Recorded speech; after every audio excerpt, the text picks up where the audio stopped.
Sekarang kita lihat perbedaannya dan persamaannya.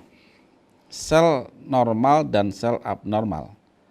Oke, kita ada 3 parameter. Satu, nutrisi, hidup, regenerasi, dan inisiator ya. Oke.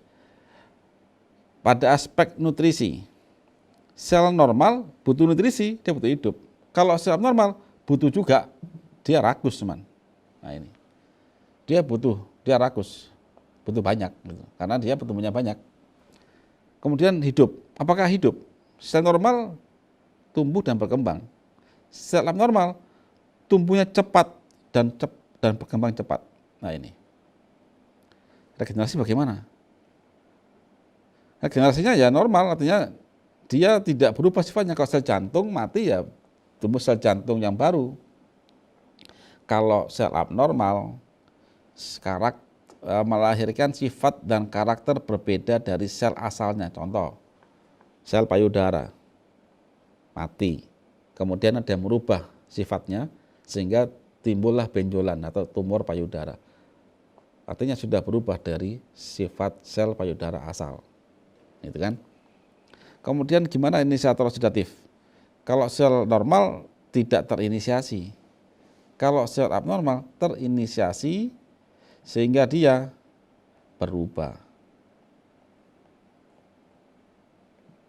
Nah ini.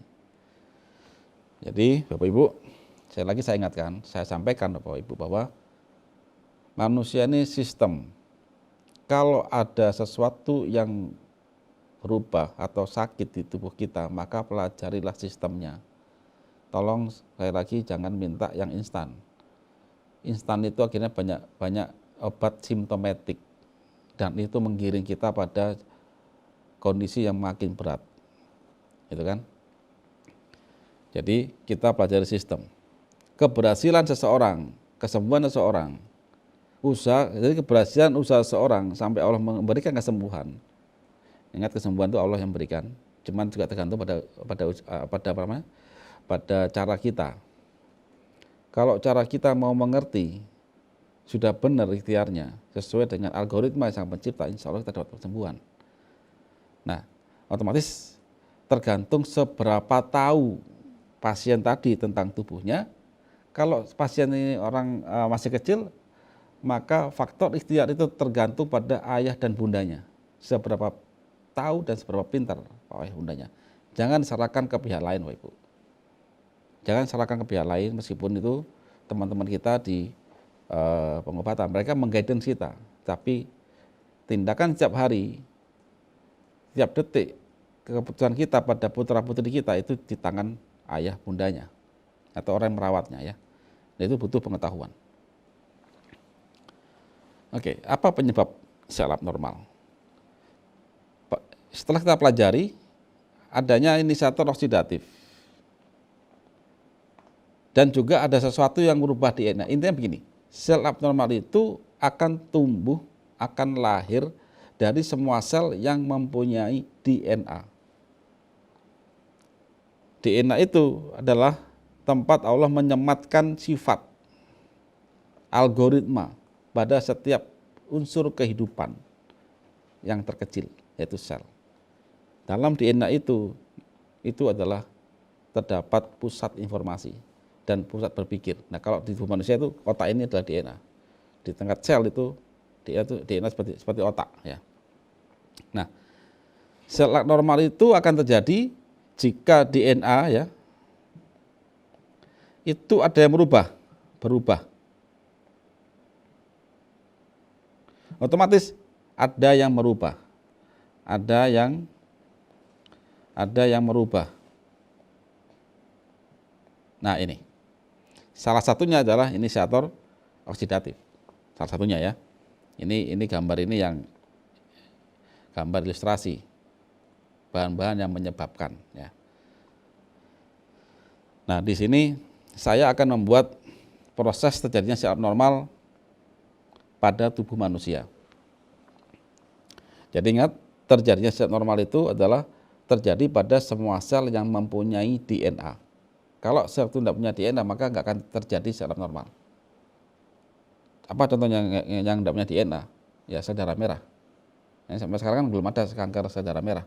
Kalau kanker darah putih ada, sebab darah putih punya DNA. Itu. Nah, proses terjadinya sel abnormal versi konsep Carnus ya. Saya batasi ini versi konsep Carnus. Ini hasil pemikiran kami. Ada terjadi secara langsung dan terjadi tidak langsung. Saya perbesar. Ini gambar DNA kita. Ini gambar RNA kita. DNA ini terdapat di dalam nukleus. Dia adalah tempat Allah menyematkan semua sifat, semua karakter, dan semua resep tentang hereditas atau genetis dari setiap sel. Itu kan? Nah, tempatnya ini, DNA ini ada dalam nukleus. Nah, dalam nukleus. Kalau sel abnormal terjadi secara langsung, maka ada sesuatu yang langsung masuk ke nukleus, merubah dia. Nah, otomatis seluruh hasil mitosis sel, jika ini berhasil berubah, maka dia langsung berubah. Gitu. Jadi begitu sesuatu masuk ke DNA ini dan dia berhasil merubah, maka seluruh hasil mitosis berubah dari sifat sel asal.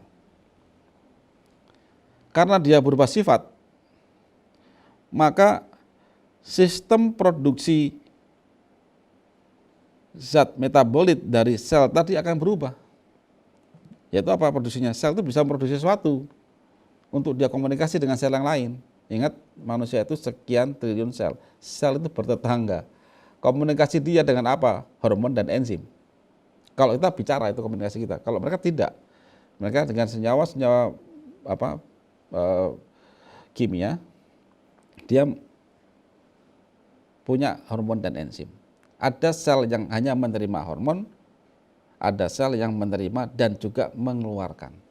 Tergantung organ apa itu, sel pada organ apa. Nah, akhirnya setelah sifat sel berubah, hormon enzim berubah, maka dia berpotensi untuk merubah sel tetangga, artinya sel yang berinteraksi dengan dia. Sel yang menerima hormon dari dia. Hormon itu apa? Hormon itu adalah satu skema,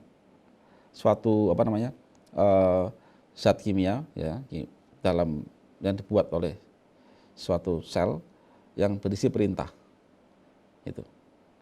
Nanti kita coba saya jelaskan lebih lanjut nanti pada next slide. Kemudian ini bisa terjadi pada seluruh sel yang punya DNA. Ingat. Nah, ini. Oke, ini yang terjadi secara langsung ya. Secara langsung. Terus bagaimana yang tidak langsung? Kok bisa nggak langsung? Nah, begini Bapak Ibu. Sel itu ibarat suatu rumah di mana ada kepala rumah tangga, kemudian ada bagian dapur. Kepala rumah tangga itu suami istri, itu DNA. Sedangkan selain itu adalah bagian supporting rumah tadi. Ada dapur, ada pembantu dan sebagainya. Gitu kan? Nah, setiap perintah dari DNA itu akan tertranslansikan dalam bentuk messenger RNA. Ibaratnya apa? Ibaratnya kalau di rumah. Setiap perintah dari the big boss, dari suami istri itu ke pembantunya, dia mau makan rawon, maka dia perintahkan ke pembantu atau ke yang masak, saya mau makan rawon, ini resepnya, ini uangnya, maka dia masak. Nah, bagian dapur yang mengeksekusi itu adalah ribosom.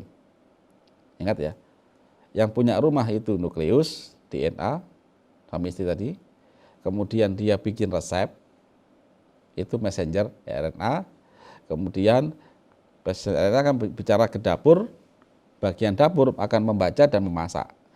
membaca dan memasak itu dikerjakan oleh ribosom. Hasilnya masakannya itu adalah rawon atau sesuai yang dipesan. Kalau di dalam sel itu adalah enzim atau hormon. Nah, sudah ya, di sini bisa pahami ya.